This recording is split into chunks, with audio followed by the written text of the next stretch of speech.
Olá, bom dia a todos. Eu sou Claudinei Santos, editor do portal TI Inside e organizador aqui da 4ª edição do Digital Workplace Forum. Neste ano, o Digital Workplace vai abordar como as organizações do futuro, as organizações têm que se preparar para elaborar o futuro do trabalho, né? Tendo em vista todas essas mudanças que nós tivemos aqui no período de pandemia. Eu gostaria, antes de começar, fazer alguns avisos para vocês, que na plataforma vocês têm um formulário para fazer perguntas para os nossos palestrantes. Então, eu gostaria que vocês enviassem as perguntas endereçando especificamente a um deles ou para a mesa como um todo. Então, assim que eu receber as perguntas de você, eu transmito aos nossos painelistas. Quero lembrar também que o evento está sendo gravado e depois vocês receberão um formulário para fazer uma pequena avaliação do evento e também assistir à gravação do evento que acontece hoje e amanhã. Eu também gostaria de convidá-los para visitar o stand dos nossos patrocinadores. Amanhã nós vamos ter sorteios que nós vamos fazer amanhã ao final do evento. Então, eu estimulo que vocês entrem no stand dos nossos patrocinadores para participar desses sorteios que eu vou fazer amanhã. Nós vamos estar oferecendo um kit da Managing Engine e um voucher, um gift card de $100 oferecido pela Cloudflare.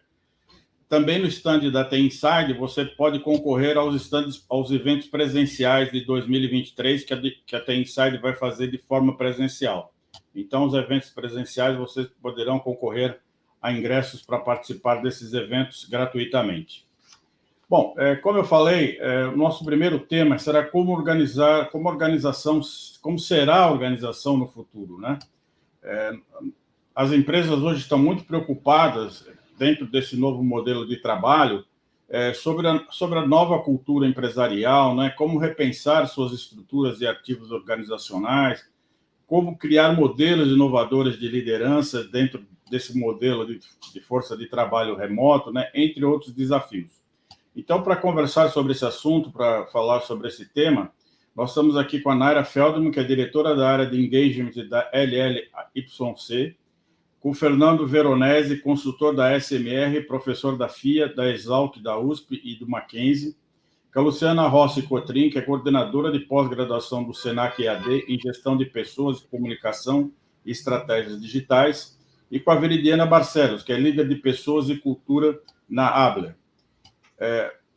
Na plataforma, vocês têm o currículo de todos os nossos painelistas, então aqui eu vou declinar de descrever o currículo dos painelistas para a gente ganhar tempo. E já gostaria de começar a nossa live convidando aqui a Naira. Naira, é Naira ou Naira? Naira, você falou perfeito. Perfeito. Naira, para você ver como é que você encara esses novos desafios, né, para se criar um futuro do trabalho. Como é que vai ser o futuro do trabalho dentro do seu conceito, dentro das suas ideias? Tá bom. Obrigada, Claudinei. É um prazer estar aqui com vocês, abrindo o evento, né? Uma honra também. Só para contar um pouquinho para quem está assistindo a live, a Ali, que é uma consultoria de comunicação. Dentro da consultoria, a gente tem um monte de especialidades, né? É uma consultoria 360. E uma das especialidades é Talent Engagement, que é justamente o engajamento com os colaboradores, com as pessoas dentro das organizações que a gente atende. E aí, para responder a sua pergunta, eu justamente volto para o colaborador. Então, mais do que as empresas pensarem como elas devem se adequar e como elas vão ser no futuro, elas têm que se perguntar o que o meu colaborador precisa, o que meu colaborador quer. Então, a gente acredita muito nisso, em colocar o colaborador no centro para o êxito do negócio.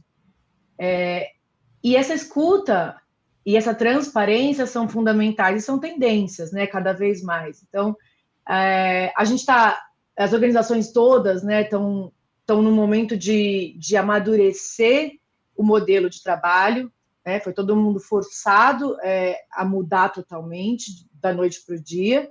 Então, em 2020, a gente teve o trabalho totalmente remoto nas corporações, né, no trabalho de escritório mesmo.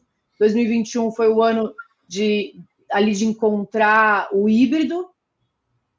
E 2022 foi o ano da flexibilização, das empresas entenderem também que as pessoas não queriam retroceder naquilo que foi dado a eles. Então, a redução do tempo para chegar no escritório, que é fundamental a gente pensar nas cidades, nas grandes metrópoles, principalmente, que as pessoas demoram 1h30, às vezes 2 horas. Pensar que as pessoas também saíram dos centros urbanos na pandemia, e muita gente mora nos arredores de São Paulo e que não querem mais abrir mão disso, tem mais espaço, pagam menos. Então, assim, como que as empresas estão, de fato, ouvindo os colaboradores, né? A gente vê como tendência, até 2030, que 30% da força de trabalho vai ser composta pela geração Z, e a gente tem que ouvir o que essa geração quer, né? Uma geração que está muito ligada ao propósito, que quer que as empresas não só sejam uma fonte de renda, né? E que eu cumpro um horário ali. Não, a empresa também tem que se adequar às necessidades. Então, acho que o grande desafio das empresas não é pensar no modelo de trabalho em si, mas é olhar para dentro da sua organização, olhar para as pessoas e fazer uma escuta de fato ativa para se adequar à realidade da sua empresa, né? Não tem essa regra de one size fits all, não existe, né? Não existe uma regra que vai caber para todo mundo. A gente tem que pensar, cada organização tem que olhar para si e a realidade de cada empresa e cada cultura, né? Não é toda empresa que vai ser totalmente remota. Não é toda empresa que vai ser 100% presencial, né? Difere muito da idade da maior parte dos trabalhadores. Então, eu acho que o desafio está aí, em ter essa equipe de pessoas na gestão, na liderança, com poder de decisão, para implementar uma escuta ativa ali, para que as decisões tomadas façam sentido para aquele grupo de pessoas.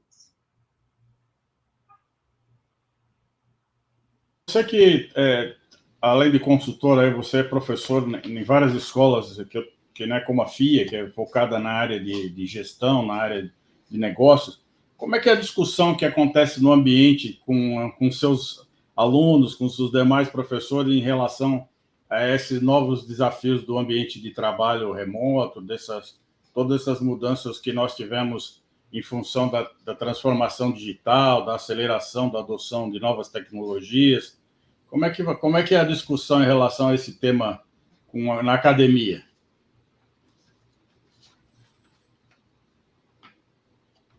Microfone, Fernando. Bom, primeiro eu gostaria de agradecer a todos aí pelo convite, né? Um prazer estar aqui com o Claudinei, com outras 3 mulheres, um painel aqui muito lindo, né? De estar participando, então agradeço aí o convite. Gente, eu acho que para a gente falar para eu conseguir me posicionar sobre essa ideia, né, do futuro do trabalho, eu gostaria de também trazer alguns exemplos do que acontece tanto nas discussões dentro da academia, quanto nos clientes os quais a gente passou com SMR, né?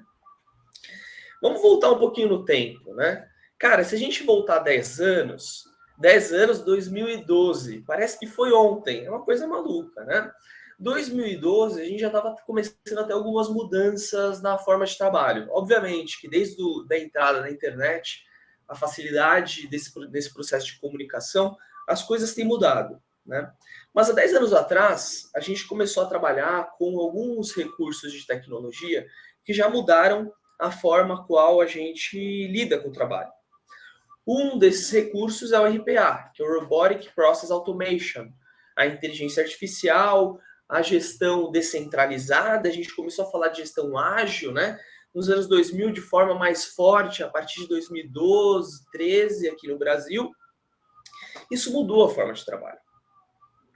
Tem uma outra coisa interessante que tem mudado a forma de trabalho, não adianta a gente falar do trabalho, falar de organizações e não olhar para a sociedade, governo e economia, né? Isso está tudo muito relacionado, porque uma organização nada mais é do que o conjunto de pessoas trabalhando em prol de algo, né? E essas pessoas vivem numa sociedade. Então, o que eu tenho percebido e tenho discutido muito é a respeito da participação, né? Naira comentou um pouco antes sobre isso, eu acho interessante. Se a gente pensar no nascimento aí, ou nas forças que as redes sociais têm ganhado nos últimos anos, a gente vai perceber que todo mundo influencia hoje. Você pode ter 50 seguidores nas redes sociais, você é um influenciador, nem que seja num micropolo ali, né? Um microcosmo, né? Então as pessoas aprenderam que elas podem falar, elas podem se posicionar. Elas, a qualquer momento, elas podem ter uma posição. Então isso tem acontecido na vida pessoal, né, dos indivíduos e transbordou para as organizações. Então hoje a gente não pode chegar e falar, Luciana, você tem que fazer isso aqui, bate o martelo assim, Veridiana, vira a caixa assim, e elas vão seguir fazendo. Hoje elas têm uma capacidade crítica que foi construída aí, na minha opinião, com esse processo transformacional das redes sociais. Que a Veridiana quer ser ouvida. Luciana também. Elas falam nas redes sociais, as pessoas escutam. Por que dentro das organizações não? Né? Então, na minha ideia, eu vou bem de encontro com o que a Naira estava comentando, que é o desenvolvimento de uma liderança que quer escutar, né? E escutar não é sentar em frente e ficar balançando a cabeça com os olhos no vazio, estando em outra dimensão enquanto o seu colega fala contigo. É ouvir, questionar e dialogar. Porque além de escutar, o diálogo é onde a gente alinha as expectativas. Então, na minha opinião, eu acho que o futuro, né, das organizações da sociedade como um todo é o diálogo. Coisas que não existiam há 100 anos atrás, né? Então, acho que essa ideia de diálogo é algo que tem que ser promovido nas organizações. E, claro, esse diálogo é muito diferente dependendo da questão geracional qual você está envolvida, né? Eu acho que é mais ou menos isso. É a promoção de diálogo, né, no futuro das organizações e uma liderança que promova esse ambiente, essa cultura de comunicação bilateral, né? Luciana, você que já tem uma experiência na educação à distância, né? Talvez a educação à distância seja a pioneira, né, da ponta de lança do trabalho remoto e do que se discute agora, né? E o Senac, com essa liderança que tem na área educacional, essa presença nacional, quais são as discussões aí com seus alunos, com seus treinandos em relação a essa questão?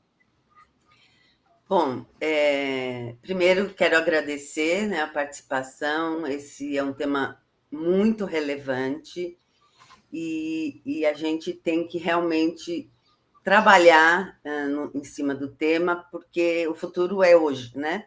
Então, eu estou no Senac há alguns anos já.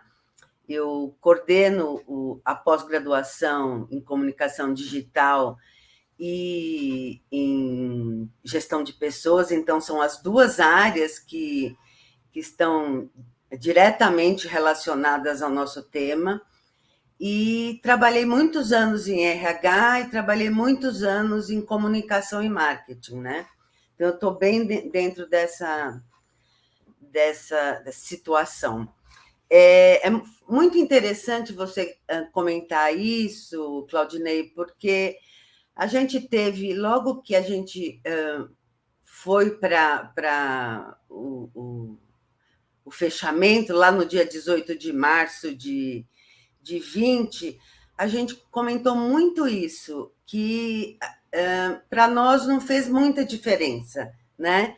Quer dizer, já estando no ambiente IAD totalmente e já trabalhando com os alunos nesse formato, a gente teve muito pouco impacto em relação ao trabalho, né, a realização do trabalho.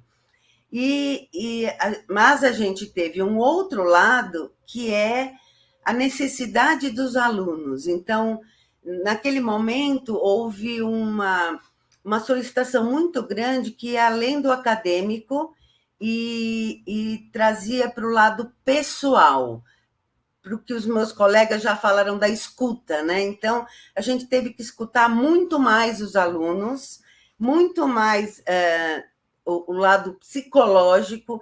A gente trabalhou com ferramentas que a gente não tinha trabalhado até então, por conta dessa crise que se instalou naquele momento.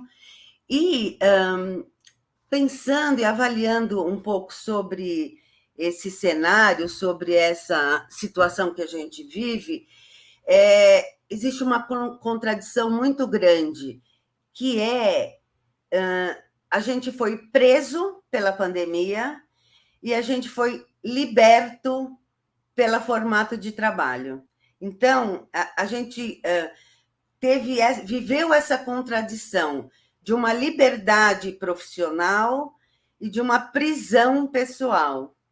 E essa conexão, essas duas contradições, né, essas duas situações contraditórias, fez com que a gente mudasse o posicionamento. Então, como tudo que já foi falado das empresas, né, das pessoas, a gente percebeu, e isso é o que está pautando as organizações agora e vai pautar para o futuro, que são as características pessoais, os anseios pessoais, os desejos pessoais do funcionário, daquele que está à frente das empresas, que vão determinar o sucesso de uma empresa. Pessoais no sentido tanto da vida, do dia a dia, da rotina, né? Como a questão de ir e vir, né? Também profissionais no sentido daquilo que eu faço, se eu gosto, se eu não gosto, e como cidadãos, né? Que a gente faz parte de uma sociedade, a gente se preocupa com ela, a gente é globalizado, conhece tudo que está por aí. Então, como cidadãos também, eu tenho valores, eu tenho propósitos, eu tenho visões, né, que eu até não tinha lá em 1912, antes das redes sociais, e que eu quero que a empresa responda a esses anseios, responda a essas necessidades que agora as pessoas apresentam, né? Então, nesse sentido, eu vejo que daqui para frente a gente tem duas características muito fortes. Primeiro, as empresas, elas não são mais só a natureza do seu negócio, mas elas são tecnológicas. Então, todas as empresas daqui para frente precisam ser tecnológicas, né? Esse é um lado do ferramental, um lado da gestão, é o lado dos recursos, da produtividade, mas a gente tem um outro lado, que é o lado dessa questão de oferecer ao seu funcionário, ao seu colaborador, aquilo que ele necessita. E aí a gente vai para o lado da capacitação, da habilidade, do preparo, né? Tanto do ponto de vista pessoal, né? Das características pessoais, quanto técnicas, muito mais pessoais. E aí a gente vai sempre acabar na liderança, né? Então, a liderança é o fundamental, e aí é o líder do projeto ao líder da empresa, né? Quer dizer, esse líder, ele tem um papel fundamental no futuro das organizações. E a principal característica que a gente precisa trabalhar nesse líder é o próprio autoconhecimento. Porque se ele não tem conhecimento de si, das suas deficiências, se ele não é empático na relação com seus funcionários, ele não vai conseguir levar uma equipe aonde se precisa no mundo atual de tantas mudanças. Bom, vou parar por aqui para a gente ir encadeando aí o nosso bate-papo. Perfeito. Agora eu gostaria de convidar a Veridiana. Veridiana, você que tem aí a missão de liderar pessoas, né, e cultura de trabalho dentro da sua organização, como é que é a conversa com seus com as suas equipes. Bacana. Bom dia, pessoal. Obrigada também pelo convite de estar participando desse painel. Contextualizar um pouquinho, então, aqui na Abler, né? Como o Claudinei falou, eu sou líder do nosso time de pessoas e cultura. A Abler, né, é uma startup, nós somos uma HR Tech, né? O nosso produto é um ATS, um software para gestão, né, de processos de recrutamento e seleção, que tem justamente esse propósito, né, de conectar ali empresas e candidatos, né, para gerar maior empregabilidade. Hoje a gente tem mais de 300 clientes aí em todo o Brasil, né? E aí muitos deles trabalham, né, com vagas e posições que a gente consegue, né, já mapear ali na plataforma se são posições presenciais, híbridas, né, ou 100% remotas. Então a gente vê, né, pela própria parcela de clientes que o mercado, né, tá bem variado aí nesse sentido. Então, muitas empresas, né, adotaram o formato ali, né, 100% presencial no momento ali, né, de crise, no auge ali da pandemia, né, nos primeiros 2 anos. A gente vê um movimento de muitas empresas, né, adotando o formato híbrido, que seria, né, digamos, um meio termo, né, e algumas empresas já entendendo que não, que para o seu público, para a sua cultura, né, para o seu modelo de negócio, faz mais sentido retornar, né, 100% para o presencial. Falando um pouquinho da nossa realidade aqui na Abler, né, hoje a gente não tem mais sede física, então desde o comecinho da pandemia a gente passou, né, a atuar de forma 100% remota, né. Nós somos uma startup raiz mesmo, então hoje a gente está em 35 pessoas e a gente passou, né, com esse formato 100% remoto a avaliar talentos a nível Brasil. Então hoje dessas 35 pessoas a gente está em 6 estados diferentes, né, em 20 cidades diferentes. Então isso traz uma pluralidade, uma diversidade, né, de olhares para o nosso time que é muito bacana. Em contrapartida, né, tem ali os seus desafios também. Então, a gente tem colaboradores, né, por exemplo, que tem diferença de fuso horário, né? Então, a gente tem que cuidar em horários e formatos de reunião, entender qual é o melhor canal de comunicação que a gente vai utilizar, né?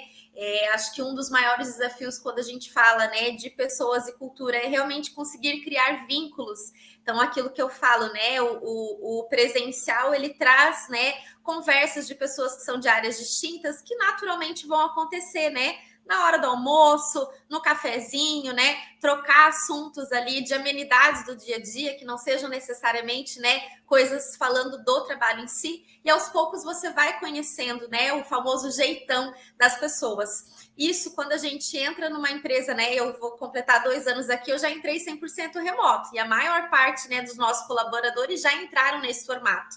Então, tem esse diferencial também, né? Como imergir as pessoas numa cultura já entrando, né, 100% remoto. Muitos de nós não tivemos oportunidade, né, justamente por estar espalhados em cidades diferentes. Mesmo, né, pós-pandemia, a gente não teve oportunidade de ter um encontro ainda, né, entre todos. Então, acho que o grande desafio, né, que eu vejo é realmente essa questão do criar vínculos, né? Como trazer alternativas, coisas diferentes no dia a dia para que a gente possa criar vínculos, né? Eu concordo muito com a fala da Naira, quando ela trouxe, né, das empresas ouvirem realmente os colaboradores, né, então entender qual é a necessidade dessa pessoa. Às vezes, enquanto RH, a gente está quebrando a cabeça ali, né, para criar várias alternativas, mecanismos e coisas, né, para que as pessoas se integrem e se conheçam melhor, e às vezes a solução vai vir das próprias pessoas, né. Então, aqui na Abler, a gente criou um comitê de pessoas e cultura, onde uma das frentes que a gente tem é a parte de conexão. E no próprio comitê, né, a gente tem membros de várias áreas e o pessoal foi trazendo ideias alternativas, né, coisas simples, como a gente ter uma rádio interna para trocar ali, né, gostos musicais. Então, de vez em quando a gente faz, né, eventos nessa rádio para o pessoal, né, postar ali, por exemplo, né, Dia das Mães, então uma música que remete à sua mãe, coisas simples do dia a dia, mas que quebra um pouquinho, né, aquele clima ali só de trabalho, e é uma forma do pessoal se conhecer. A gente tem também os clubes, então o pessoal escolhe, né? Tem clube de filme, clube de gastronomia, para trocar ideias, né? Justamente dessas conversas que aconteceriam, né? Ali no happy hour presencial ou que aconteceria, né, no cafezinho. Então, Então, a gente vai pensando em alternativas. De vez em quando, a gente faz happy hours também, e tem a diferença, né, do happy hour, que o pessoal até fala, mas vocês fazem happy hour, né, 35 pessoas, todo mundo online, conectado, né, como que acontece isso? Então, sim, a gente faz, mas sempre tem que pensar, né, numa dinâmica, numa brincadeira, porque, né, não dá para 35 pessoas ficarem interagindo, conversando ali em paralelo. Mas eu me divirto, né? Eu acho que é um desafio diferente quando a gente trabalha com pessoas, mas acho que ter essas pessoas na fala, né? Ouvindo quais são as necessidades, o que elas estão sentindo falta, né? Também trazendo um pouquinho de gancho com a fala do Fernando, eu acho muito importante esse alinhamento de expectativas. Então, uma das premissas do trabalho remoto é, para funcionar, a gente precisa confiar nas pessoas. Teve muitas pessoas que eu começava a entrevistar, né, ali no começo da pandemia, para participar de processos seletivos nossos mesmo, e a gente perguntava, né, se a pessoa estava trabalhando remoto, como que ela estava se adaptando, né, a esse formato, porque tem essa característica também, que algumas pessoas vão se adaptar e vão se identificar, outras não, né, então a gente entender essa necessidade da pessoa. E eu sentia na fala de muitas pessoas, né, a questão ali de o microgerenciamento, né? Então, quanto esse gestor estava ainda mais em cima, ou não estava confiando, né, se essa pessoa estava toda hora logada, se ela estava trabalhando ou não. E aí eu acho que a gente tem que trabalhar muito com essa questão, né, do autogerenciamento. Então, ter um alinhamento de expectativas, o que eu espero, né, dessa posição, o que eu espero que esse cargo me entregue, né? Alinhar prazos, alinhar projetos e dar autonomia para a pessoa, né, executar ali os seus processos. Então, precisa ter muito essa conversa, né, entre a liderança e esse colaborador de alinhamento de expectativas, né? E da mesma forma, o que essa pessoa espera, né, desse modelo, desse formato de trabalho remoto. Então, acho que são algumas premissas aí que é importante a gente colocar, né, que são necessárias para que o trabalho remoto não aconteça de forma fluida. Perfeito. Fernando, você queria completar esse seu raciocínio? Não, na verdade, eu queria fazer um gancho aí com o que as colegas estão falando. Tem algumas coisas que vão de encontro e que eu acho que estão ajudando a gente a facilitar esse processo de trabalho remoto ou híbrido, né? Uma delas é que as empresas, as organizações estão se tornando cada vez mais projetizadas. Então, quando você pega 30 anos atrás, era muito mais investimento em operação do que em projeto. E aí, por exemplo, o que muda, né? Vamos pegar o varejo. No varejo, como é que funcionava antes? Tinha as lojas, centros de distribuição e a força de venda. Hoje, um carro forte do varejo, e eu não vou falar um nome específico, né?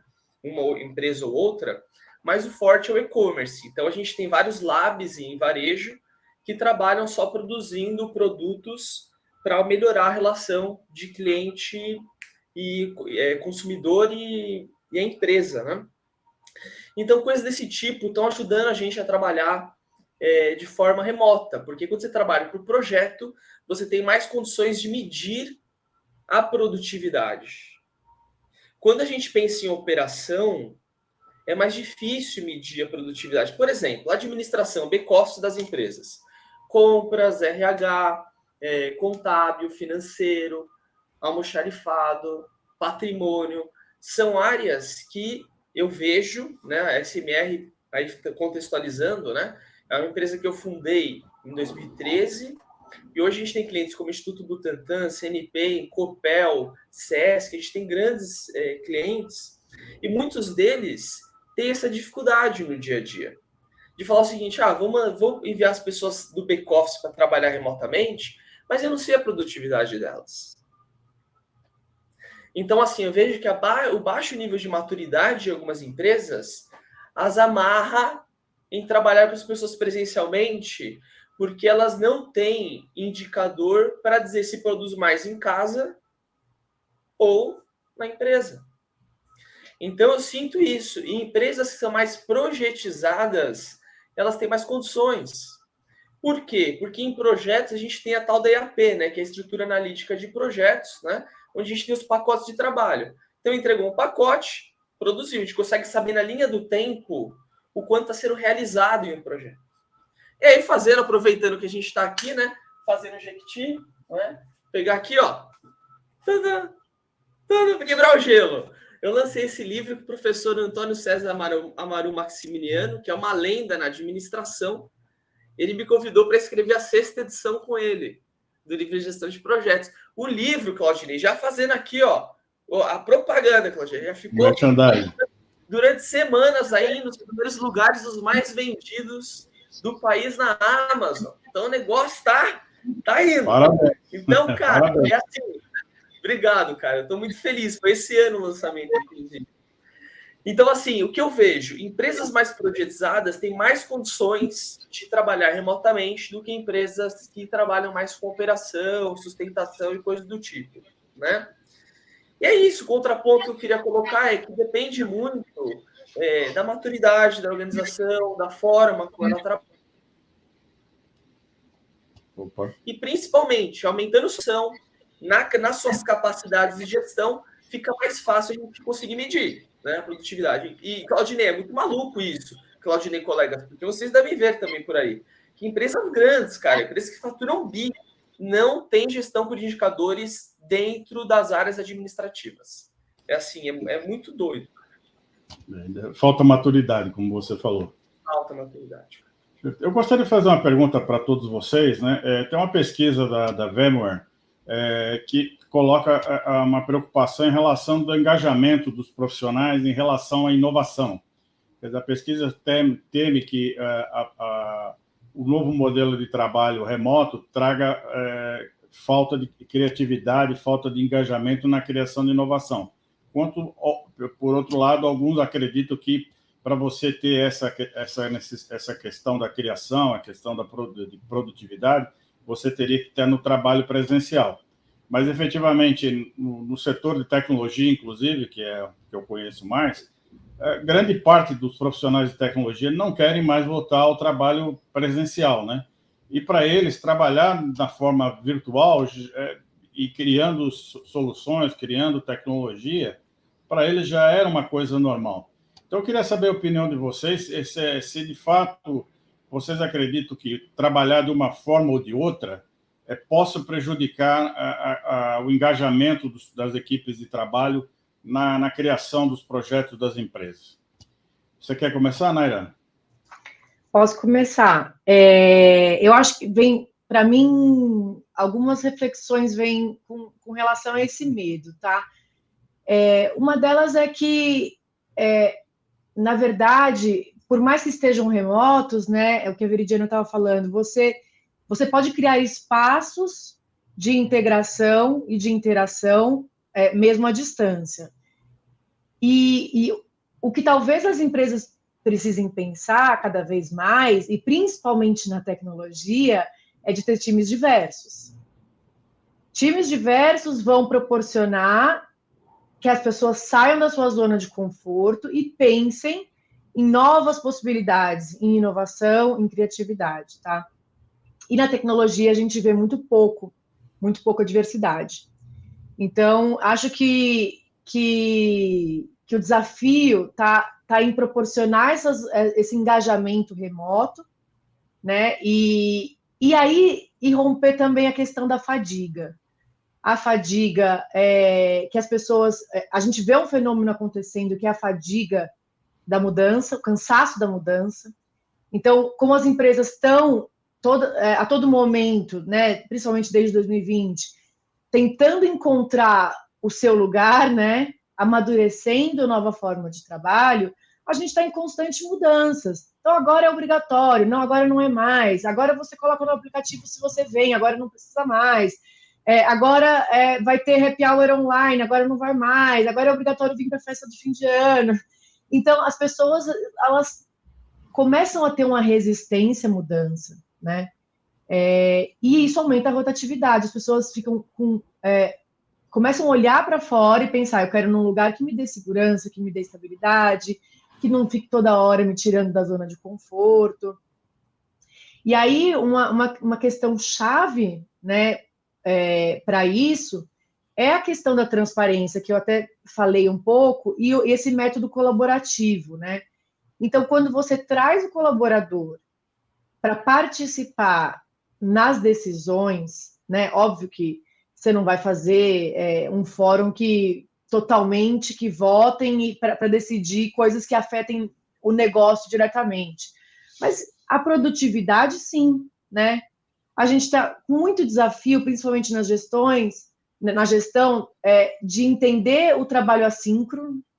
Então, que isso, né, o Fernando estava falando, como que você mede a produtividade? Várias técnicas, né, e meios, inclusive com tecnologia e softwares, que você pode garantir algum tipo de produtividade, mas também tem o velho método humano, né, de avaliação, de assessment, né, de as pessoas têm tarefas, elas precisam executá-las, e você, como gestor, medir o êxito daquilo. Então, tem muita coisa que pode ser feita em termos de envolver as pessoas nos processos, porque elas abarcam as mudanças quando elas se sentem contempladas e quando elas conseguem se colocar no lugar dos gestores e ter empatia, então entender por que certas decisões foram tomadas. As pessoas estão muito cansadas dos filtros, seja nas redes sociais, seja nas empresas. Então, aquela fala corporativa para dar uma resposta do porquê que algo foi cortado, do porquê que algo foi instituído como mudança, as pessoas já não compram mais, as pessoas querem verdade, as pessoas querem ética, né? O ESG, a gente vê como uma tendência muito forte dentro das corporações, não vai ser algo só para falar de meio ambiente, né? As pessoas esquecem que tem o S, que tem o G. Então, as pessoas, assim, principalmente essa geração que eu falei que vai dominar a força de trabalho nos próximos anos, ela está muito preocupada com quanto a empresa, de fato, está comprometida com a ética, com compliance, com, de fato, cuidar das pessoas. Então, vejo que a inovação e a criatividade vão muito além de estar no mesmo espaço físico.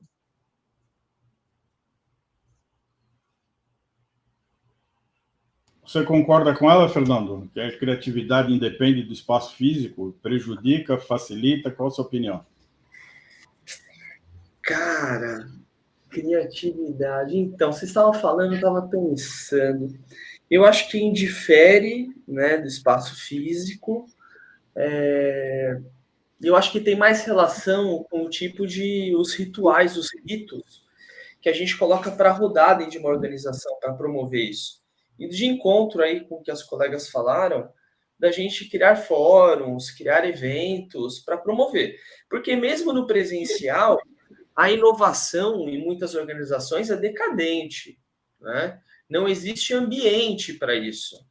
Então, eu acredito que não tem relação com o espaço físico, né? Até porque você pega as principais empresas de tecnologia e você vê que elas trabalham de forma remota, não tem escritório, elas são super inovadoras, lançam releases, né, fazem lançamentos de pedaços de produto sempre muito assertivo, né, de forma muito assertiva. Mas eu quero pegar um gancho aí com o que o Claudinei comentou, sobre, até a Naira comentou também, que é sobre os profissionais de tech. A gente tá, cara, aí quando a gente fala em inovação, a gente tem que amarrar tecnologia e modelo de negócio. Não tem muito como fugir disso, né? E está existindo um contexto muito desafiador no mercado, que é assim, existe escassez de pessoas que conhecem, são sêniores em tech, em tecnologia, né, em desenvolvimento de software, e existe a forma de trabalho, a nova forma de trabalho, né, que é híbrido, remoto, nova forma, entre aspas, né? E aí o que acontece? Aumenta-se o poder de barganha dos profissionais de tech. Então, assim, se você tem uma empresa e você não faz contratação para eles trabalharem remotamente, você já não vai... Se você colocar, por exemplo, se você colocar remoto, já vai ser difícil, porque é escasso, né? Agora, se você coloca que é presencial, você como empresa está fora do jogo, do processo de contratação. Então, para a gente conseguir inovar, não adianta só ter ideias brilhantes sobre modelos de negócio, mas a gente tem que pensar também na forma de contratação para viabilizar contratarmos pessoas de tecnologia que vão ajudar a materializar a inovação, né? E essas pessoas,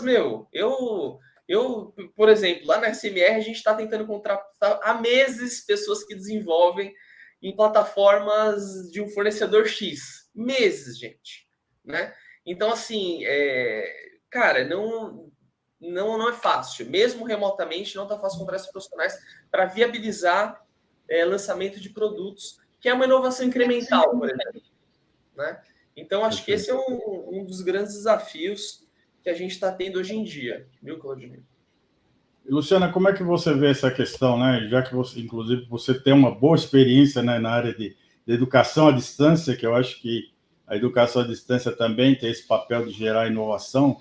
Como é que você vê aí essa questão? É uma dualidade? É uma coisa excludente? Como é que você avalia? É interessante, né? Na educação à distância, você tem a possibilidade de conhecer muita gente no Brasil todo. Então, as realidades são totalmente diferentes. Então, enquanto aqui o que o Fernando acabou de falar é a pura verdade, as empresas não conseguem contratar na área de tecnologia se não for um trabalho remoto. Em outra ponta, a gente tem situações totalmente diferentes, né? Então, essa realidade é muito específica de um centro urbano, de áreas de tecnologia, de criatividade. O outro lado, a gente vê, por exemplo, pessoas trabalhando na área de serviços públicos, a gente vê muitas pessoas trabalhando em pequena empresa, que esse tipo de coisa nem passa por eles, né? Por essas empresas. A gente tem no Brasil 20 milhões de empresas, sendo que 1% delas são empresas de grande porte. E essa dimensão de falar com pessoas que estão em todos os estados, no interior do Brasil, nos mostra qual é a pluralidade do nosso país, né? E como a gente tem situações opostas, né?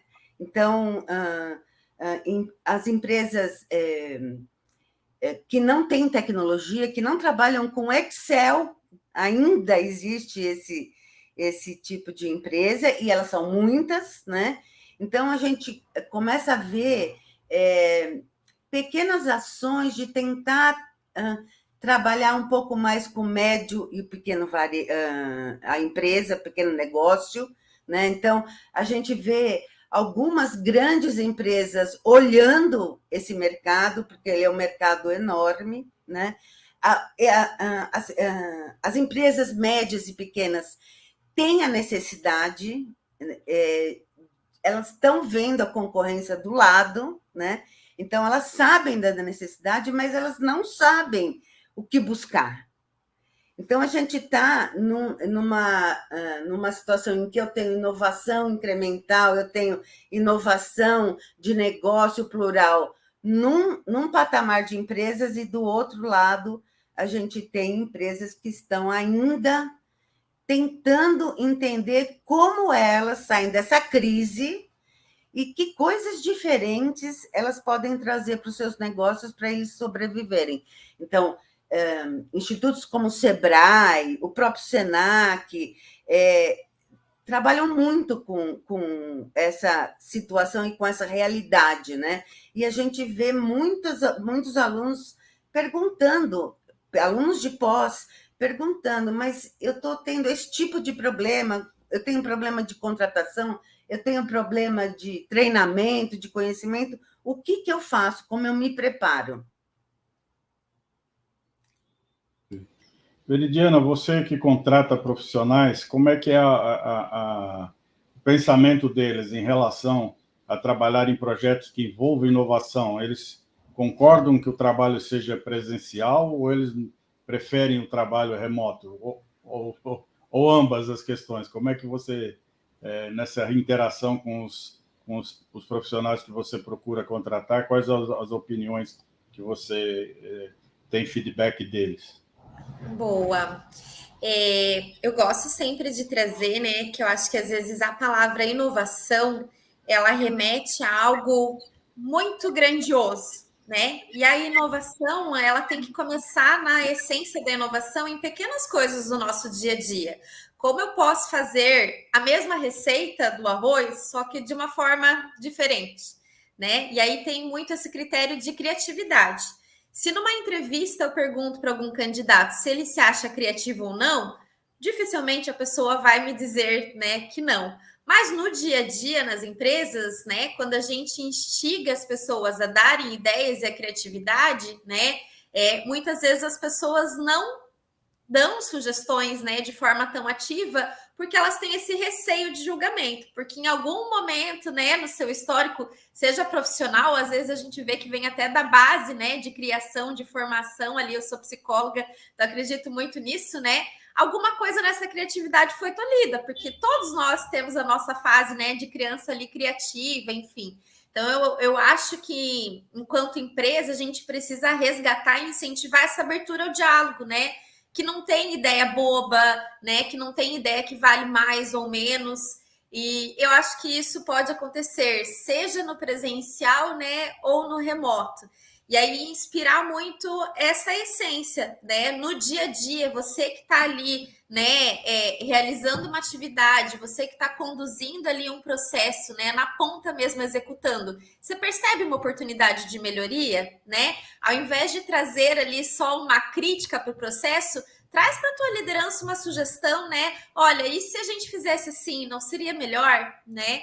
Esse ano a gente aplicou um treinamento aqui com o nosso pessoal que falava justamente dessa parte de proatividade, iniciativa, criatividade e inovação. Eu acredito que são competências que elas precisam caminhar juntas ali, né? Dentro do perfil, né? Do profissional. Elas precisam estar se desenvolvendo ali em paralelo, né? Que não adianta eu ser uma pessoa muito criativa, mas eu não ter a iniciativa e a proatividade de dividir isso, né? Não adianta eu ser só criativo, ter a ideia, mas eu não chegar ao ponto, né, da inovação, que é realmente executar, né, e unir forças ali de outras pessoas que vão completar, né, essa ideia, enfim.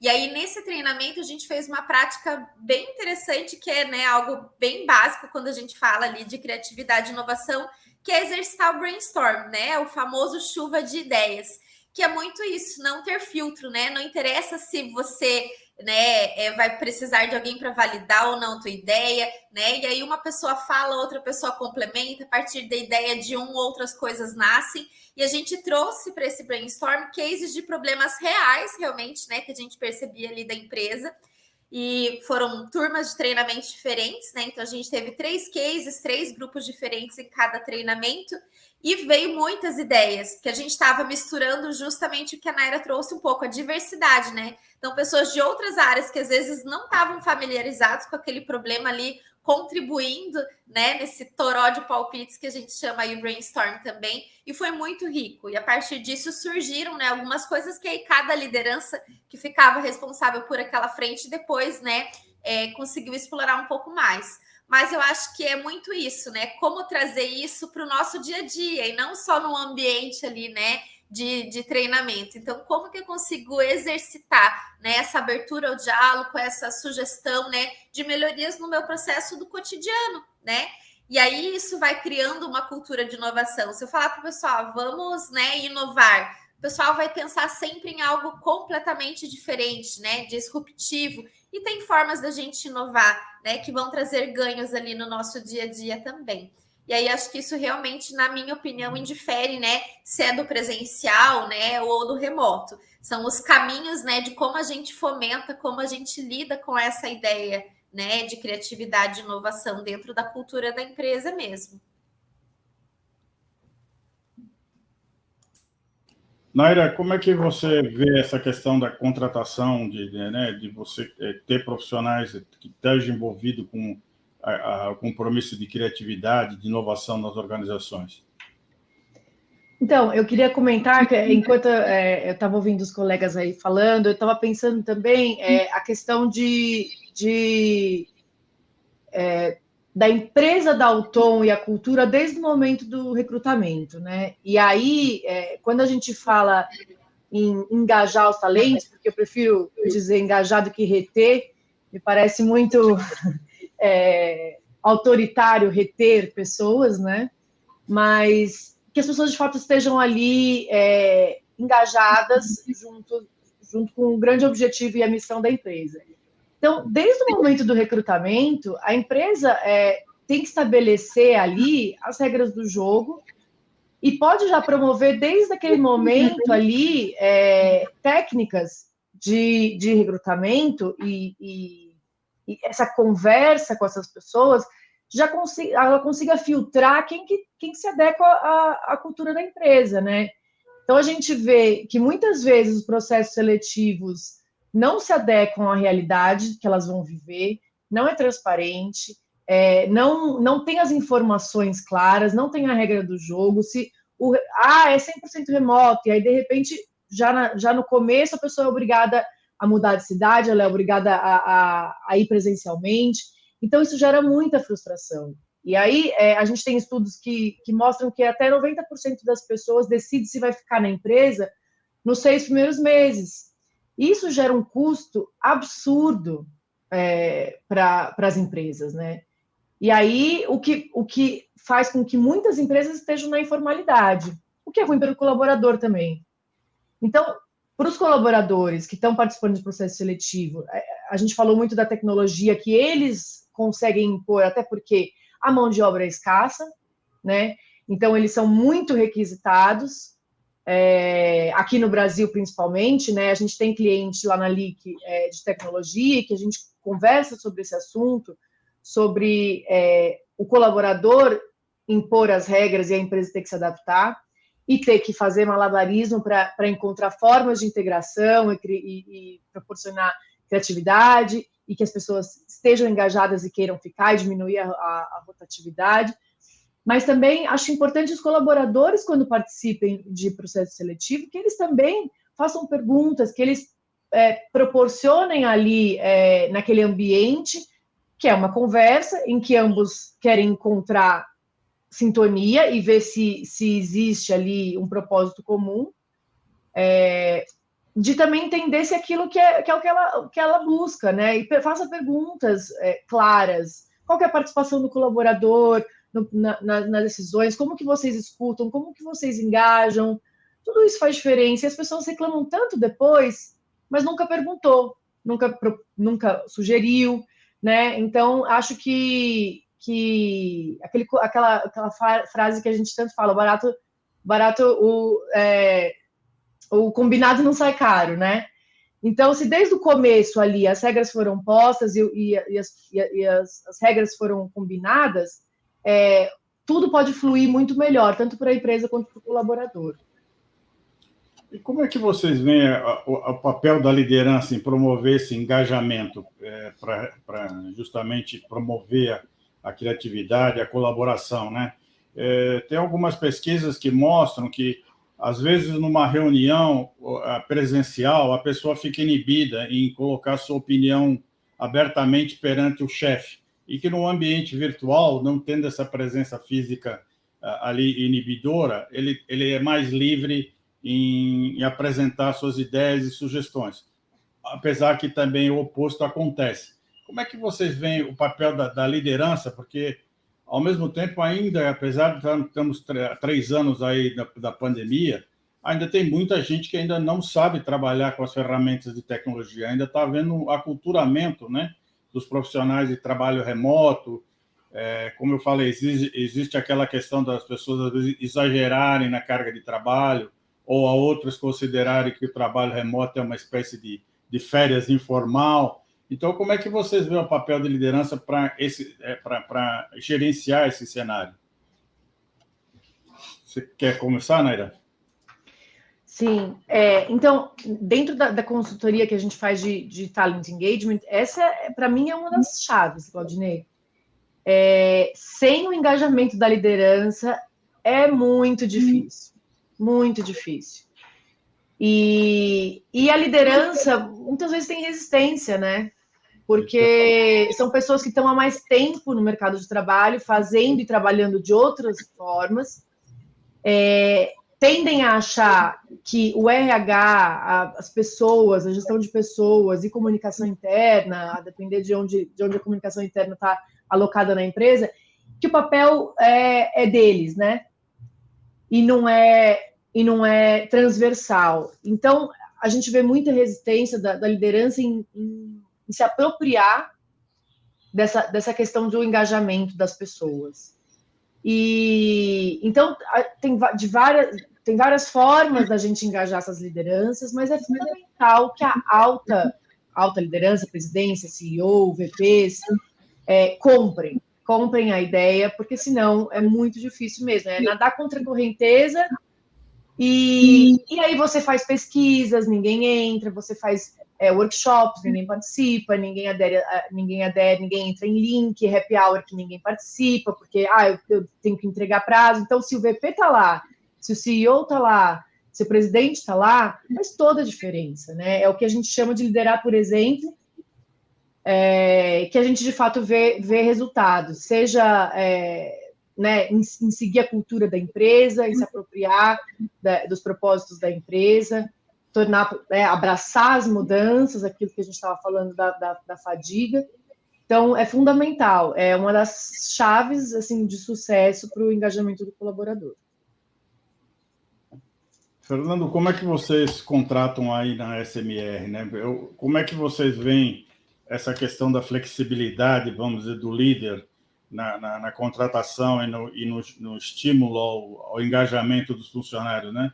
Eu até escutei de um alto executivo numa empresa que ele disse que já com anos de carreira que ele nunca teria imaginado em contratar alguns profissionais que ele estava contratando sem falar pessoalmente com esse funcionário, não ter visto o funcionário fisicamente e ter contratado esses executivos de forma virtual, uma coisa que nunca teria acontecido dele se não houvesse essa situação da pandemia. Então, como é que você vê aí o papel da liderança? Bom, primeiro indo de encontro aí com o que a Mayra comentou, tem uma literatura que eu gosto muito, que é essa aqui, provavelmente os colegas conhecem, que é da ProSci, né? A ProSci, né, é a proprietária do Adcar, né, do modelo Adcar, para gestão de mudança individual. E quando você pega todas as pesquisas feitas pela ProSci, em primeiro lugar, tá liderança ou sponsors de uma iniciativa ser invisível e ativo. Ser invisível e ativo, né? Por que ser visível e ativo? Porque ser visível e se calar não adianta, não é eficiente. Ser ativo por trás dos bastidores e não dar a cara também não é eficiente. Tem que ser visível e ativo. Eu trago como exemplo, em um dos clientes nossos, quando a gente faz um trabalho chamado Sponsor Roadmap, que é a gente criar qual que é o roteiro que o sponsor tem que fazer num projeto, né? Então, por exemplo, o Claudinei é o VP ou o CEO de uma empresa, ele tem que aparecer em um evento e a gente vai promover isso e todo mundo vai ver o Claudinei lá como o líder máximo, ou não precisa nem ser o Claudinei como CEO, mas alguém que tem uma importância, tem uma imagem importante para a organização. E aparecer. E aí o que acontece? Em um dos clientes a gente fazia isso e o pessoal se arrumava. Olha só. O pessoal se arrumava para receber esse executivo, né? E aí se arrumar não no sentido, mas se arrumar para ver o cara, mas para vocês verem como a pessoa se engaja. Ela quer tanto, sabe? Tão importante para ela aquele evento que as pessoas se preparavam para o evento, né? Então, a alta liderança é super importante. Na SMR, eu também tenho consultores que eu não conheço pessoalmente. Isso é muito maluco, cara. É muito maluco. E eu tenho muita dificuldade, eu tenho que ser sincero aqui para vocês. Mesmo dando aula, vocês sabem que casa de ferreiro, né? O espeto é do quê? É de plástico. Então, gente, tem dificuldades de manter engajamento de pessoas que eu não tenho contato físico. Eu sou um cara que eu sou muito de contato físico, de estar perto. Eu sou um cara que eu acho que a questão da empatia é mais fomentada quando a gente está próximo das pessoas, né? Porque a gente tem microsinais que ajudam a gente a se conectar, né? Se conectar. Então, presencialmente, eu sinto que a conexão é maior, né? Então, eu particularmente tenho dificuldades de promover engajamentos em times que estão remotos. Tento fazer as reuniões, né, com uma cadência para tentar manter aí a conexão, mas eu percebo que quando eu tenho um time, num determinado cliente, eu chego lá, é diferente de eu chegar aqui no virtual. Pode ser coisa minha, pode ser coisa da minha cabeça, né? Mas eu gosto muito desse modelo híbrido, da gente se encontrar às vezes para fazer uma sustentação dessa conexão. Eu acho que é legal. Eu sinto que parece que quando a gente tem, eu não sei vocês, né? Mas a gente conhece uma pessoa durante um tempo virtualmente, mas quando a gente se encontra, sela. Parece que sela o negócio, sabe? E aí você fala, pô, mas agora eu já conheço pessoalmente. Parece que eu quero tirar foto quando acontece isso, né? E as pessoas também. Então, eu acho que esse lance da gente tentar fazer eventos, a minha empresa é totalmente remota. A SMR hoje, por exemplo, só tem escritório virtual. Tinha na WeWork, né, aqui do Jardim das Perdizes, de São Paulo, mas a gente não tem mais escritório físico. E todos os consultores estão nos clientes, né? E aí, Claudinei, qual é o desafio para a gente, para a SMR, eu aqui que estou à frente da SMR? É manter o engajamento em pessoas que estão em culturas diferentes. Então, eu tenho grupos de consultores em empresas diferentes que têm diferentes culturas. E eu tenho que ser um braço de uma cultura de uma empresa que eles não vivem o dia a dia. Porque eles vivem o dia a dia do cliente. Então, é super desafiador, porque o projeto está em decadência, está indo mal. Como que eu consigo dar aquela energia? Tem que chegar lá, tem que puxar, falar, cara, é uma onda, é um período e tudo mais. Então, assim, é difícil. E sinto que é mais difícil quando eu estou remotamente em um projeto que está todo mundo de forma virtual. Eu sinto que é muito mais difícil nesse contexto virtual, eu diria. Perfeito. Luciana, como é que é no Senac, né? Que o Senac, obviamente, tem esse papel de disseminar a liderança, ao mesmo tempo ela tem uma grande equipe de professores que também precisam assumir esse papel e também, entre vocês mesmos, também ter esse relacionamento com a direção da organização. Como é que você vê esse caldo aí, vamos dizer assim, que o Senac tem como objetivo? A gente no Senac, nós somos uma empresa com filiais em todos os estados. Os Senacs estaduais, eles têm certa autonomia, né? Então, agora, o IAD, ele é organizado para atender o Brasil inteiro, né? Então, quando você trabalha numa empresa muito grande, que é o caso do Senac, muito pulverizada, essa questão é muito importante, né? Então, a gente precisa ter métodos, ferramentas que facilitem a vida das pessoas e cada vez mais tornar essas ferramentas muito fácil de serem utilizadas e, ao mesmo tempo, trabalhar as pessoas e as lideranças, né? E aí uma pulverização muito grande, porque a gente tem muitos professores, muitos líderes, muitas pessoas que precisam ser preparadas para essa liderança tanto na sala de aula quanto liderança no dia a dia do trabalho, né? Então, é um desafio que a empresa está trabalhando todos os dias. E acho que os colegas estavam falando, e eu estava lembrando do início da minha fala e do início do momento da pandemia. Por que deu certo de imediato o IAD, né? O virtual, melhor dizendo? Porque as pessoas estavam engajadas em resolver um problema que era mundial e que podia estar na casa de todo mundo. Então, o engajamento naquele momento se fez ser, né? E eu tenho um pouco mais de tempo de profissão do que a maioria dos colegas, então, olhando para trás, a gente fala das mesmas coisas, né? a gente sempre fala que a liderança tem papel fundamental, que o CEO ou quem é o líder reconhecido na empresa tem que estar o tempo todo sinalizando que ele está ativo, que ele está fomentando as mudanças, que ele está vendo as pessoas, e aí a gente vê que, assim, volta de novo ao papel da liderança da pessoa que tem um projeto, que trabalha com um projeto, ao presidente, ao CEO da empresa. E se a empresa não tiver propósito, e a gente falou de alguns deles, a diversidade, o ESG, né, o compliance, né? Se ela não tiver propósito, ela vai cada vez mais se desligar do seu ambiente de trabalho. E aí, lá na frente, ou agora, melhor dizendo, ela vai ter dificuldade de contratação, maior ou menor, dependendo da área, e vai perder espaço, né? Ela vai, passo a passo, perdendo espaço e deixando de ser relevante. O Senac tem uma preocupação muito grande com isso, porque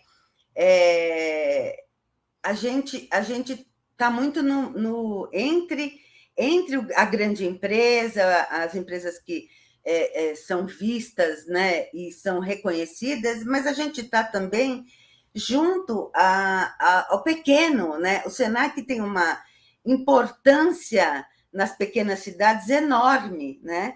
Então, como que a gente trabalha toda essa força, trazendo isso para o presencial, para o IAD, para os cursos de todos os níveis, né? E para dentro das nossas áreas. Então, professores como papel de líder, pessoas que têm projetos e equipes com papel de líder, e buscando cada vez mais entender que engajar é o caminho, sempre será o caminho, cada um dentro de cada realidade que a gente esteja vivendo. Perfeito. Veridiana, você entrevista executivos para serem líderes dentro das organizações para qual vocês trabalham. Como é que é esse perfil do líder dentro desse novo cenário? Você consegue identificar que ele vai se adaptar a esse novo modelo de trabalho híbrido, ou você encontra ainda muita resistência de profissionais que ainda preferem o presencial e não tem tanta flexibilidade, né, como vocês falaram, para ser um líder nesse ambiente em transformação? Eu gosto muito do que a Naira trouxe, né, da liderança pelo exemplo. Então, eu acho que o primeiro público, né, que o RH precisa ali realmente pescar, né, e conseguir engajar são as lideranças, né. E para isso eu trago muito a questão de construir junto, né. Então, a liderança ela precisa sentir que não é um projeto do RH, né.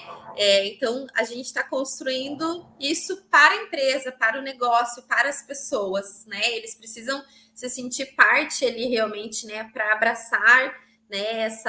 Esses desafios, porque o RH realmente ele vai nutrir essa liderança de ferramentas, né? Para gerir pessoas. Mas no dia a dia, né? É os líderes que precisam realmente dar sequência, né?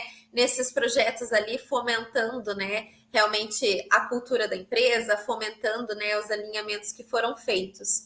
Com relação à tua pergunta, Claudinei, né, de quantas lideranças estão preparadas ou não, né, eu resgato muito, acho que aquela questão ali, né, que eu trouxe no início, na minha primeira fala, dessa liderança entender, né, que para um trabalho 100% remoto, né, ser validado, ele precisa de confiança, né? Se esse gestor ele tem um estilo de gestão de ficar microgerenciando tarefas, né? E ele quer ali saber toda hora se esse colaborador está logado ou não, o que aquele colaborador está fazendo naquele momento, ele vai ter muitas dificuldades no trabalho remoto, né? Para ele mesmo, porque ele precisa realmente conseguir descentralizar, né? Delegar e confiar naquela pessoa que está trabalhando ali para ele, né? E aí a gente tem, às vezes, essa falsa impressão, né? Que no presencial a pessoa está debaixo da minha vista. Então, eu estou vendo ali realmente, né? Se a pessoa está sendo produtiva ou não. Mas isso é uma falácia, né? É uma ilusão, porque o fato da pessoa estar ali, né? Batendo ponto, né? 8 horas por dia, participando das reuniões, não quer dizer que ela está sendo realmente, né? Produtiva ou está entregando os melhores resultados. Então, eu acho que isso diz, né, muito ali do nosso perfil de liderança, né? Então, exige realmente essa adaptação, né? E é normal, acho que todos nós, né, se senta numa cadeira de líder, já se pegou em alguns momentos ali, né, refinando ou revisando alguma atividade, né, de algum colaborador nosso. E eu também, né, estou exercendo esse papel de líder, né, não faz muito tempo, e eu me pego muitas vezes com aquele pensamento, né, o objetivo, o propósito, né, da atividade está sendo cumprida? Talvez se eu fosse executar, eu faria de uma outra forma, de uma outra maneira. Mas o objetivo, né, aquilo que eu preciso ali de resultado final, está sendo entregue, né? E aí esses comos a gente vai, né, fazendo arestas, mas esse como também não precisa ser algo que agrade necessariamente, né, ao gosto particular da Viridiana em si, né, do Fernando, da Naira, da Luciana. Então a gente tem às vezes que ter esse papel de liderança, de entender, né, que a gente precisa dar essa liberdade, né, para os nossos colaboradores construírem, e que as pessoas são diferentes. Então, se eu fosse conduzir essa atividade, eu faria de uma forma, né? O meu colaborador vai executar de outra, mas ele está me entregando aquilo que foi solicitado para ele? Sim, né? E aí, essa questão que a gente falou lá no início também do alinhamento de expectativas, né? Eu estou deixando claro o que eu espero da entrega, do resultado, né? De uma atividade, de uma missão, de um projeto que eu passei para aquela pessoa? Beleza. Ele tem o conhecimento, ele tem as skills necessárias para executar? A gente alinhou e acordou, né, um prazo para isso? Beleza. Enquanto líder, né, eu vou ter que delegar realmente e confiar no que essa pessoa está fazendo, né? Até o ponto realmente de ir entendendo ali, né, o nível também de cada colaborador meu. Eu tenho pessoas mais júniores que eu vou ter que estar mais próximo, vou ter que estar fazendo checkpoints dessas tarefas. Vai ter ferramentas que a gente vai utilizar, né? Onde eu consigo acompanhar ali o quanto isso está sendo executado, o quanto esse projeto está evoluindo ou não, né? Vai ter reuniões, enfim. E acho que é sempre importante, né, a gente lembrar realmente desses feedbacks, né? Então, esses momentos aqui, a gente fala de one-on-one, né? Então, esses momentos ali onde eu vou ter com o meu colaborador para estar fazendo esses alinhamentos. Não é só quando eu contrato, né? É no dia a dia. Aconteceu alguma situação que eu sinto que eu preciso resgatar, que eu preciso pontuar, né? Que eu preciso ir ali moldando, fazendo alguns ajustes desses combinados, né? Que eu alinhei lá no começo com a pessoa, no dia a dia isso vai acontecendo, né? Mas a liderança, ela precisa estar ciente ali, né, do seu papel, da sua necessidade, né, de centralizar e de ter ali, né, a gestão realmente de uma forma, né, descentralizada ou não. E trabalhar isso dentro de si, né? Vai ter perfis que realmente não vão conseguir se adaptar, né, para uma liderança ali que realmente, né, consiga entregar essa autonomia para o colaborador. Isso não vai ser bom para o próprio líder, né, porque ele vai sofrer, não vai ser bom para a equipe dele e, consequentemente, não vai ser bom para o negócio, né? Então, entender que agora, né, dentro desses formatos, é claro que a gente precisa se adaptar, né, mas que existem culturas de empresas que vão continuar trabalhando, né, de forma presencial e que talvez, né, se essa liderança não consegue trabalhar dando tanta autonomia, né, ali aos seus colaboradores, talvez, né, o formato ali híbrido ou remoto não seja realmente, né, o que mais vai se adequar ao perfil da pessoa também. Perfeito.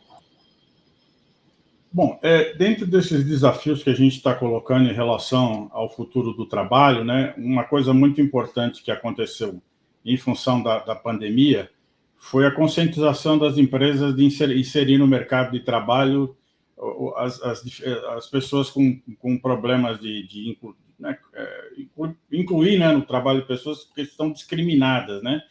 Promover a diversidade, promover a questão interracial, tal. E isso, obviamente, foi um desafio que aconteceu em função dos problemas, né, das consequências da pandemia, né? Inclusive, aí fazendo o meu comercial, a Tensai vai promover no final de janeiro a 3ª edição do ESG Fórum, né? Onde o papel do social, né, do social e da governança ganha muita importância dentro desse novo modelo de trabalho, né, e seja ele híbrido ou presencial, e as empresas também agora estão enfrentando esse desafio de incluir novos profissionais, né, dar oportunidade a novos profissionais dentro do mercado de trabalho. Então, como é que vocês veem a questão de juntar esse desafio do modelo de trabalho sendo transformado e aí o papel da inclusão de novos tipos de profissionais dentro desse modelo? Você, Naira, acho que está lá, faz esses trabalhos na LIC, né? Também, eu acho que deve ter alguns insights sobre esse problema, né?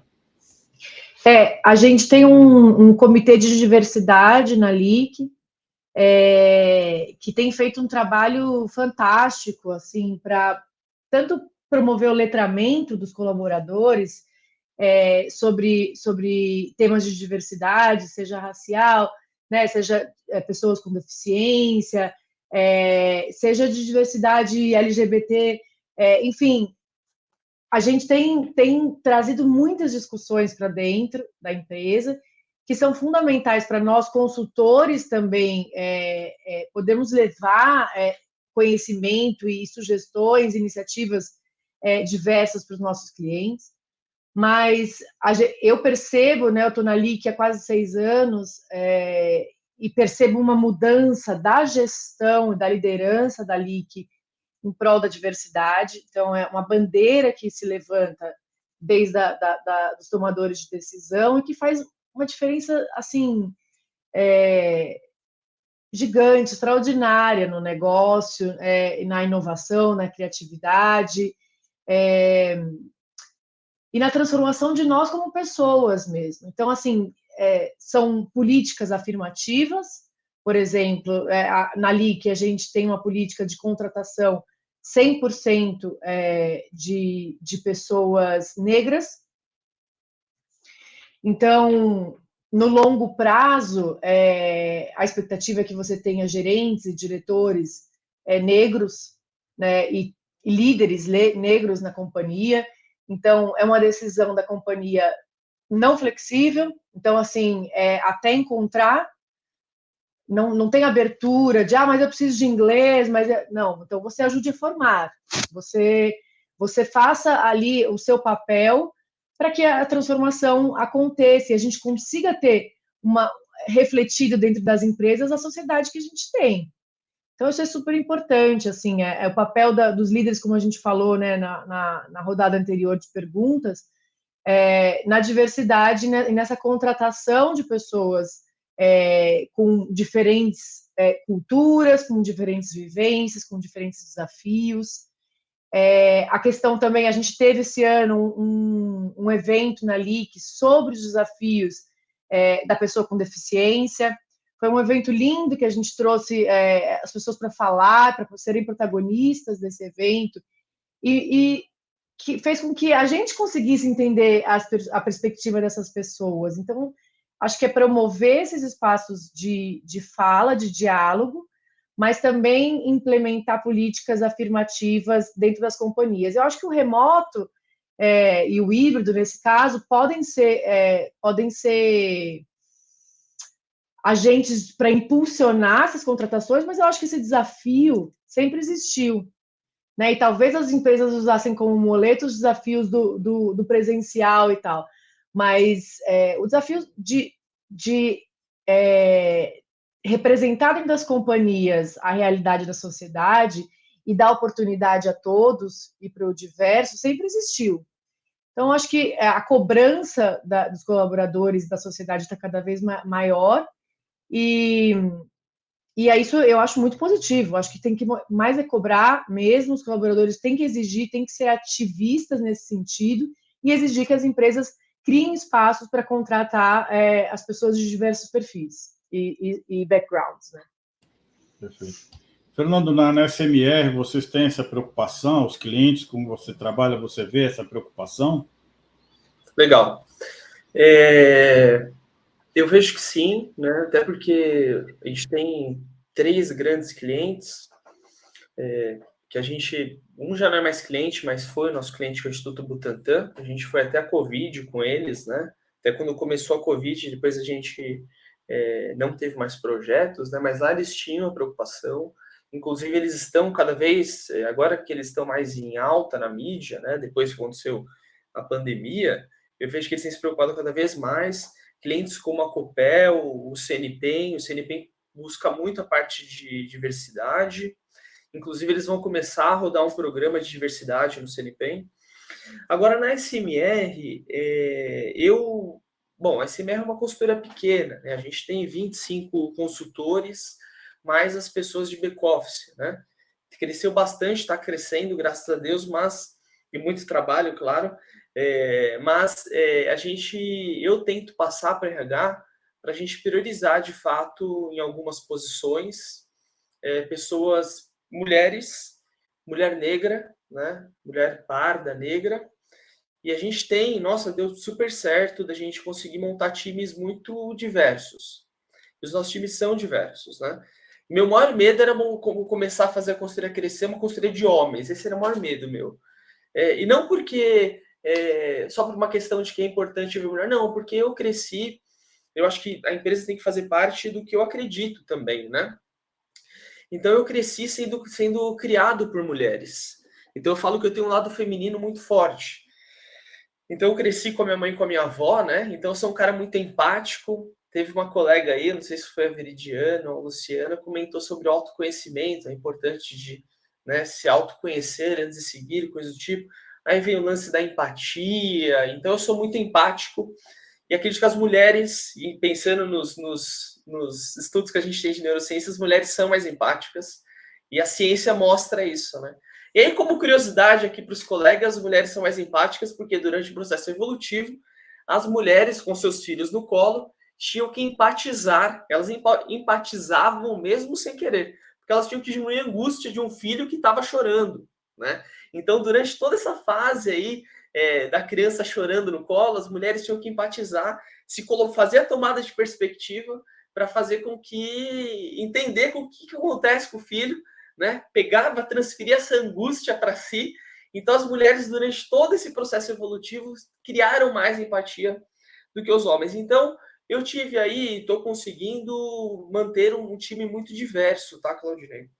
Mas uma coisa que eu acho importante também frisar, além da diversidade, é que o que eu faço no aspecto pessoal, porque o pessoal transborda para o profissional, né? Não tem jeito. E aí acontece, eu, tanto na SMR, quanto na Exalc USP, na FIA, na Escola de Engenharia, eu ajudo a conduzir projetos com os alunos dos programas de MBA. E aí os alunos, muitos alunos brancos, né, de classe média alta, eles falavam sobre projetos para as comunidades, né, para ajudar na parte dessa forma. Mas, gente, o que a gente sabe desse povo, né? O que a gente tem de conexão? E daí que eu comecei a fazer do pessoal para tentar ajudar né, ajudar isso na SMR e com os alunos. Eu comecei a escutar mano a mano, porque eu, quando era criança, o Mano Brown, para mim, era um cara que era meio bandidão, assim, tinha uma visão bem distorcida, né? Então eu comecei a estudar mano a mano, entendi quem é o Mano Brown, entendi quem é a Djamila Ribeiro, que é uma mulher incrível aí que escreveu, né, o livro Manual Antirracista, né? Comecei a me aproximar de algumas startups que estão dentro da periferia. Tem muita gente de tecnologia muito boa que está dentro das periferias. Então, eu comecei a tentar me aproximar desse público que eu não convivo, né, com pessoas das comunidades, coisas do tipo, para eu conseguir ter a tomada de perspectiva e tentar pensar em soluções que façam mais sentido para esse público, né? E tentar levar isso para as universidades, tentar levar isso para os alunos, né? Mas na SMR eu tento levar o que eu acredito, né? Um ambiente mais diverso, isso é uma política de RH. E agora nas instituições de ensino, eu tento viver mais outras realidades, porque a gente consegue empatizar e tomar perspectiva das realidades que a gente tem contato, não tem jeito.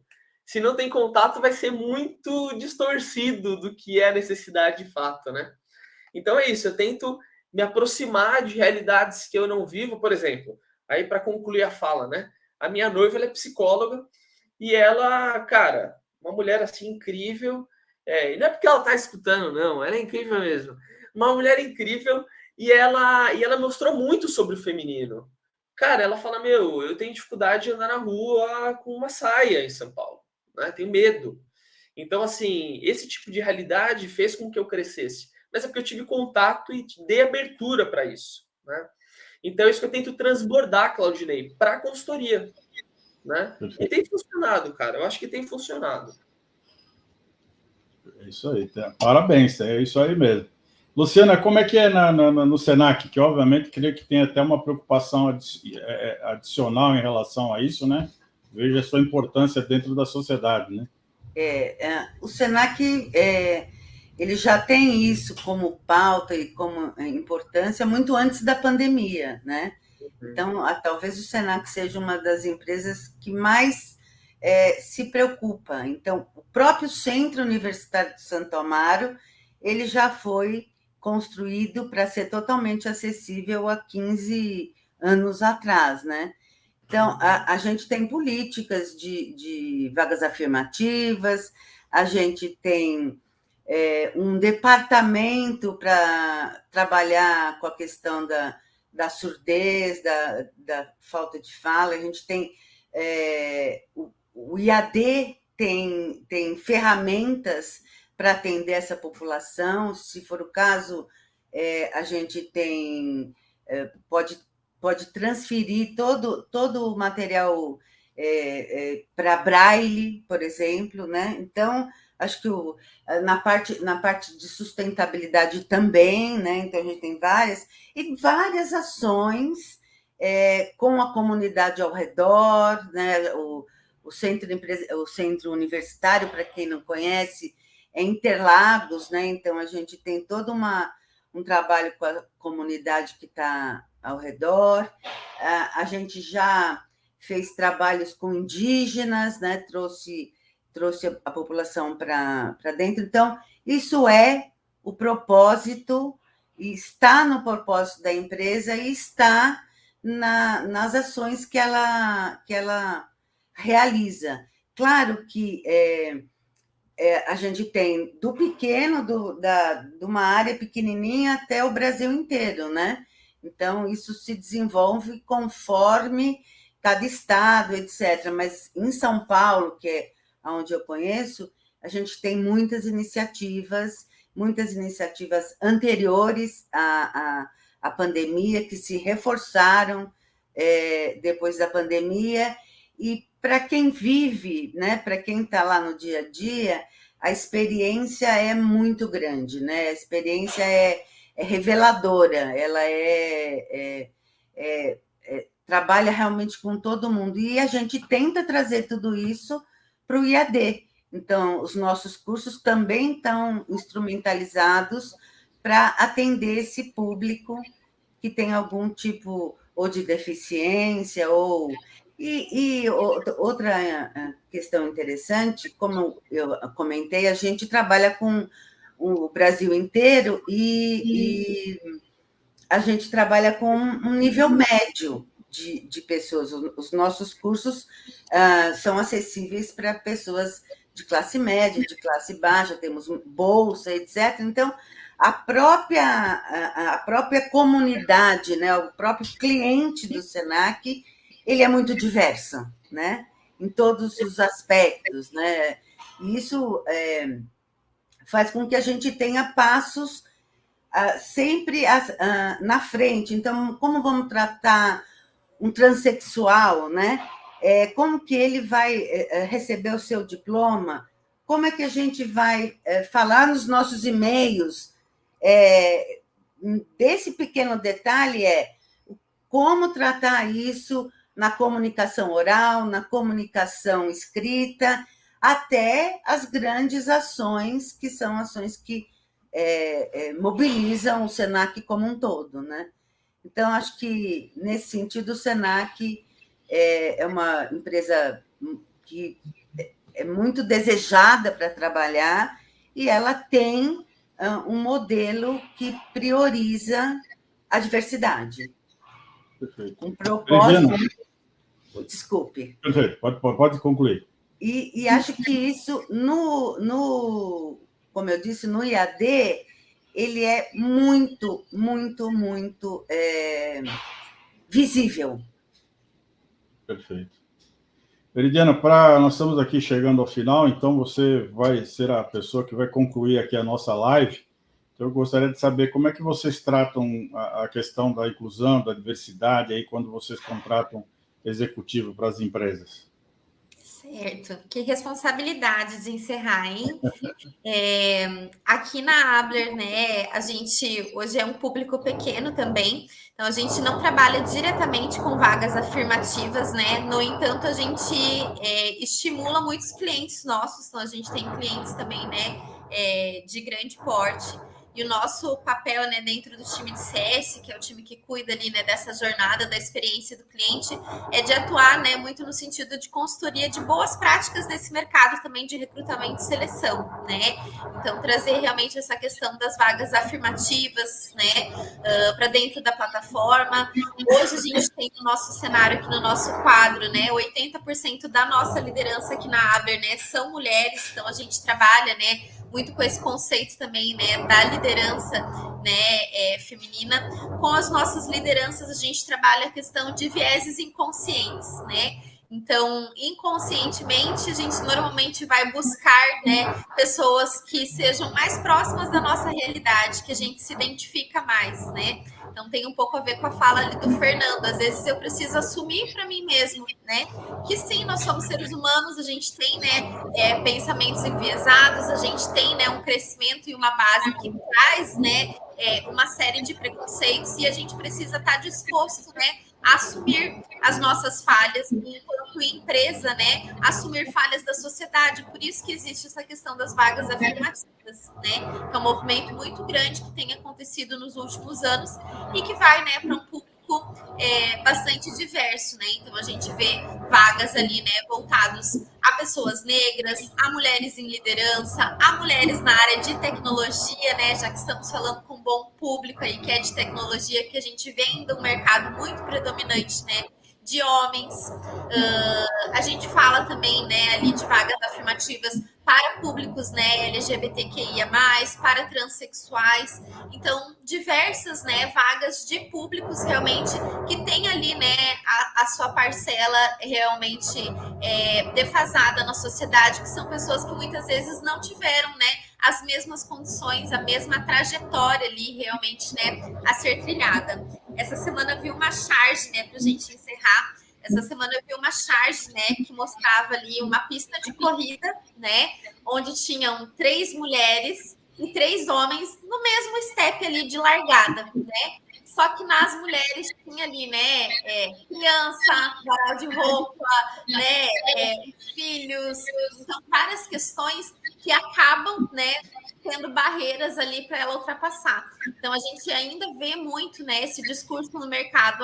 Mas as chances, né, hoje em dia são as mesmas para todos. Não são, né? A gente precisa realmente tirar um pouquinho, né, realmente essa visão embaçada e enxergar a realidade, né, como ela é.